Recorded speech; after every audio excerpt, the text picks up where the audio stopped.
What's up YouTube? My name is Uncle Smokey and this is Uncle Smokey Stock Trades. And before I start this video, I would like to say I am not a financial advisor and this is not financial advice. So please take what I say with a grain of salt and do your own DD.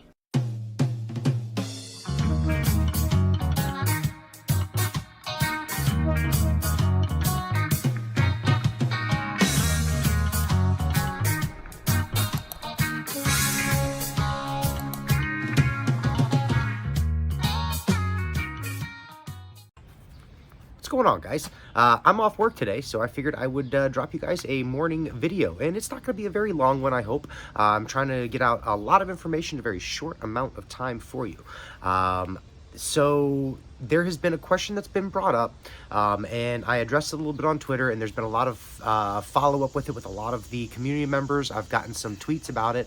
We've got a lot of information that's being dumped out on us. There's so many things going on. I think it's going to be important for us to stay as up-to-date as we can with stuff, and it's always important for each one of you to make sure that you are going through and doing your own research, your own due diligence, and reading your emails, reading your statements, reading the stuff that's coming to you from your brokers, because this is very important information that is going to help guide you and help you make your decision that you need to make ultimately in the next steps of this journey.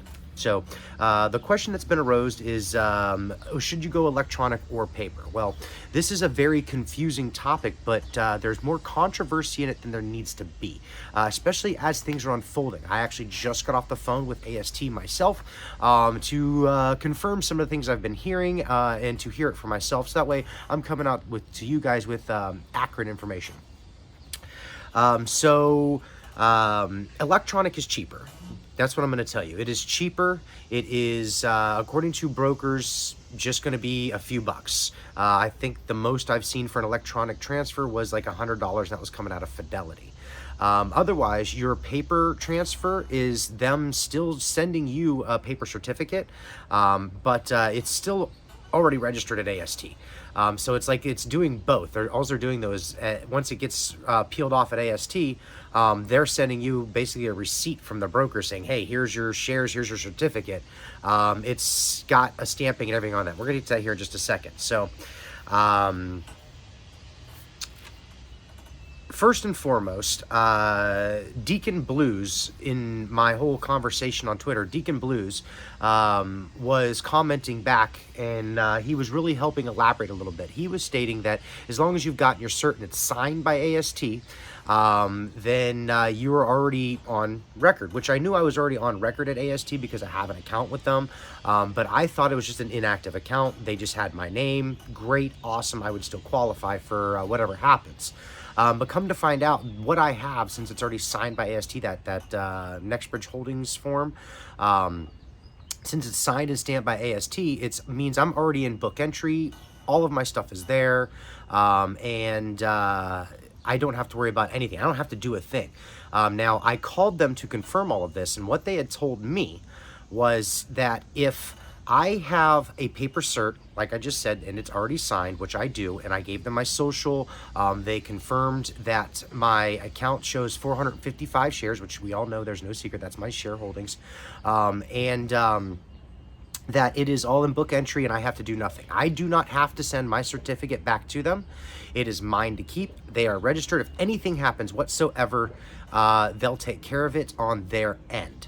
So, I need to do nothing else, according to the person I spoke with, and that was Stacy at AST.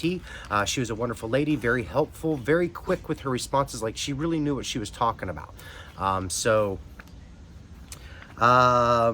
Next person I want to talk about is Heidi Moga. She, on Twitter, she came out with a post she wanted me to share for her, so I did. And forgive me 1 second. All right, sorry about that. I've got noises all around me, and banging, pounding. I had to just see if I could get the one that was inside the house to stop pounding so much. My son's still home from school, so he's in there trying to cook himself some lunch. I'm like, dude, it's breakfast time. He's like, oh, I don't want breakfast. Anyway, I'm rambling. So anyway, like I was saying, Heidi Moga, at Moga, M-O-G-A, Heidi. Go give her a follow if you don't mind. And like the tweet that I posted earlier, retweet it. It's got important information. Anyway, so she got on the phone, a three-way phone call with AST, E-Trades, and herself. And they had a conversation, and it was pretty interesting. So she messaged me the quick breakdown of her convo, and here, I'm going to share it with you.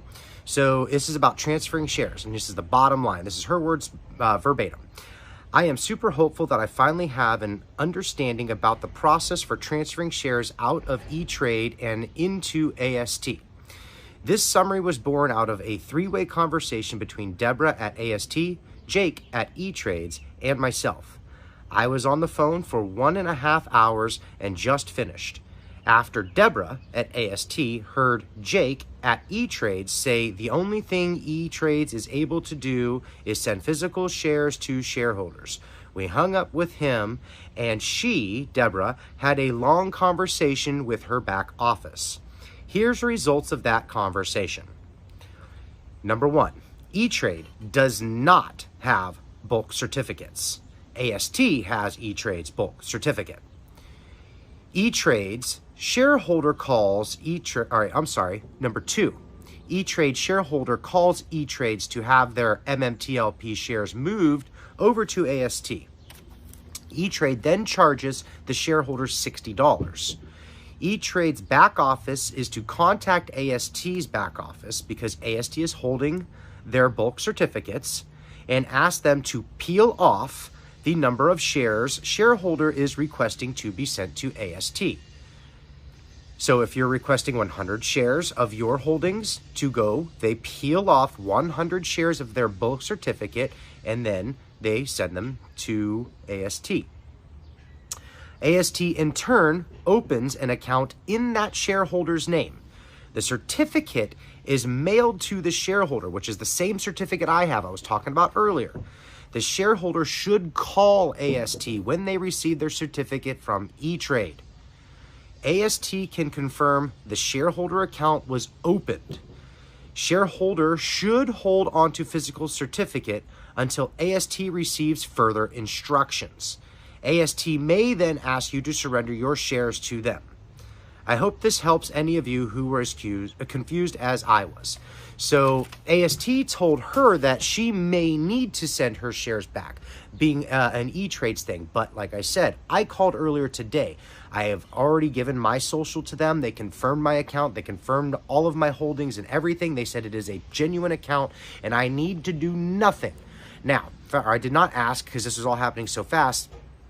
In the event of what if they do request my shares. But I think that's a bridge that I could cross in a later date. I was more interested in finding out if whether or not I had to do anything in the now.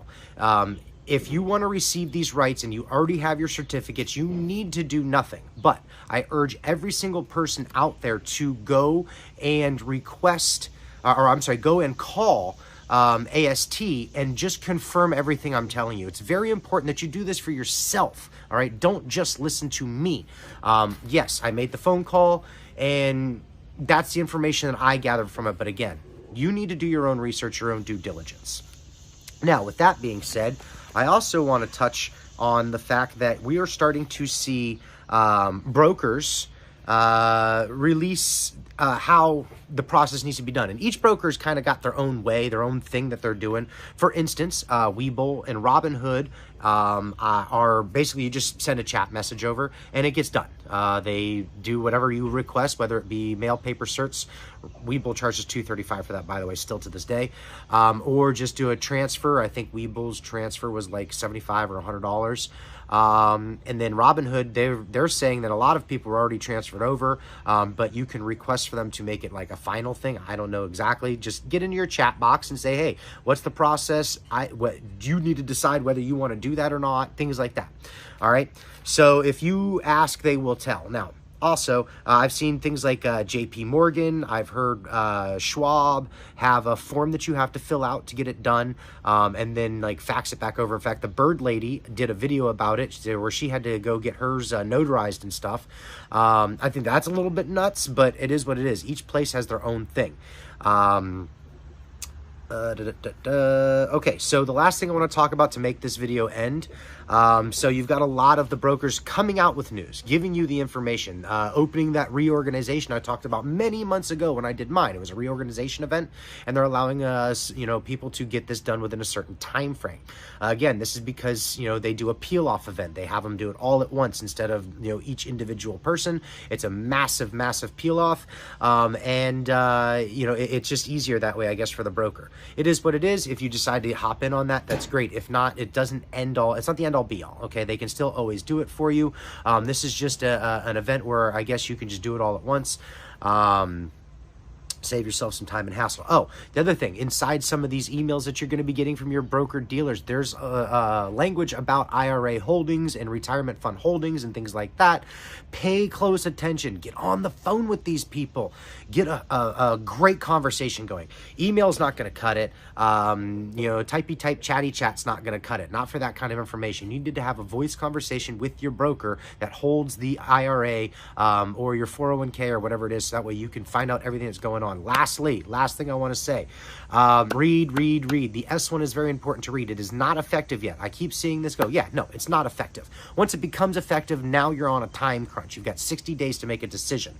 And at that point, on the 60th day, you must have a recorded conversation, verbal or written, with your broker stating whether you wanted to transfer your shares or not. Because if you don't have it by then, you do not qualify for the rights as of now. Now, this was written by lawyers, so it's very important to understand that the lawyers that wrote this know the laws.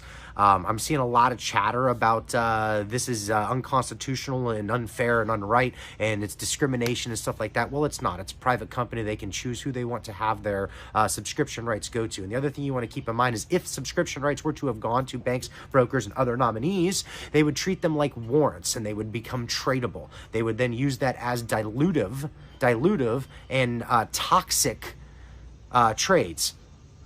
Just keep in mind that the subscription rights are very similar to a warrant, whereas it gives you the right to these shares at a later date at an exercisable time. Well, the company's suggesting that people don't exercise at all for the long time because there's going to be more to come out with this. I personally think that this is the trap. This is the next step for NextBridge to take the final stand against the broker dealers, the hedge funds, FINRA, all of them. We know that nothing has worked in the past and nothing has been resolved. So we want to see resolve. And I think NextBridge wants to see that as well, especially Greg McKay being the largest shareholder on record. And he is doing what it takes to make sure each one of us have the opportunity to potentially see at least some kind of resolution, some kind of hope for change in the future.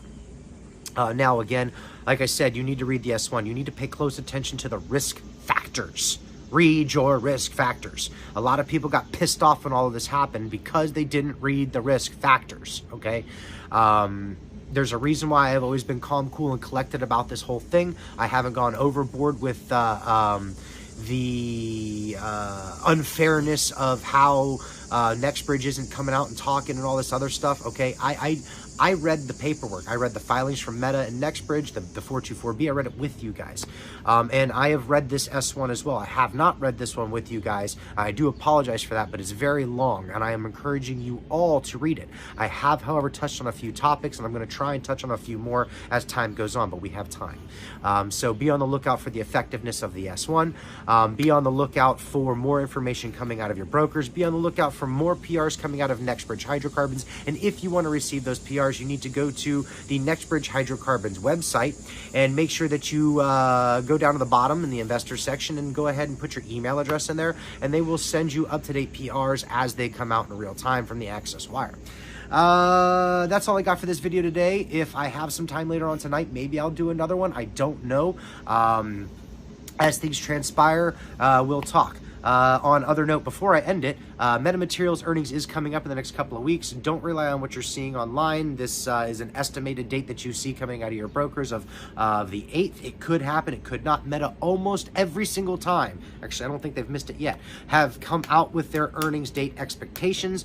Be looking for the PR to drop literally any day on when they're going to have it, and expect a conference call. That's what I would like to see coming out of Metamaterials, is another call to talk about it, maybe give us some more guidance. Guidance creates good pressure or good price action if it's positive guidance. And since we've seen so many good PRs, let's see what kind of guidance we got. That's all I got for this video today. Make sure that you like and subscribe if you find value in my channel, and always comment for the algorithm, because that's what really makes this stuff move. Deuces, everybody. Enjoy your day. As you can see, it's beautiful here.